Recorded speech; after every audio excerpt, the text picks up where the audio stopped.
back in the very early days, we had the boxer Nigel Benn play.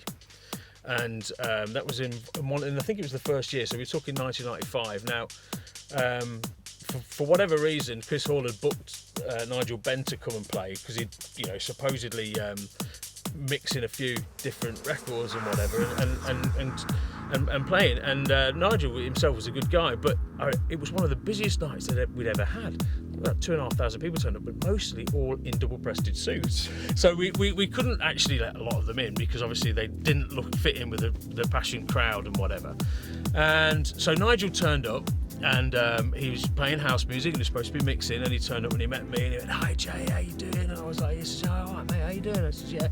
"Right, okay." He says, "So usually bring a guy called Chris with me and he does all my mixing for me, and what I usually do is I go down and I'll chat with all the birds and whatever, and then I just like come and spin just a couple."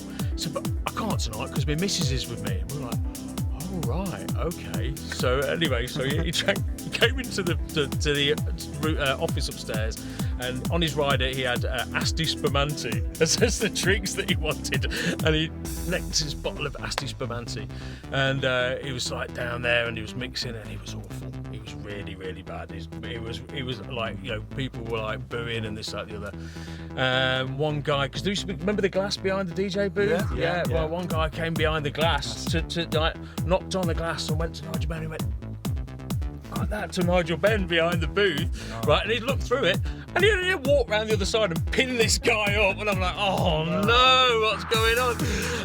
And then Mark, I think Eric came and said to me, he says, "Kitchy, gotta get him off.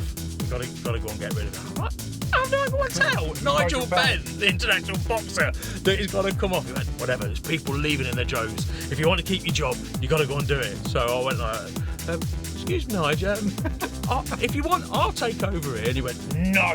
Right, I went, "Okay," and I went to walk away like that. And he tapped on the shoulder and went, "Only joking, Jay, on you come." And I was like, oh, like my heart went in my mouth and everything. I thought he was going to launch me like this other guy. So I went on and took him off, and he eventually took his shirt off and walked around the club and drinking his Asti Spumante.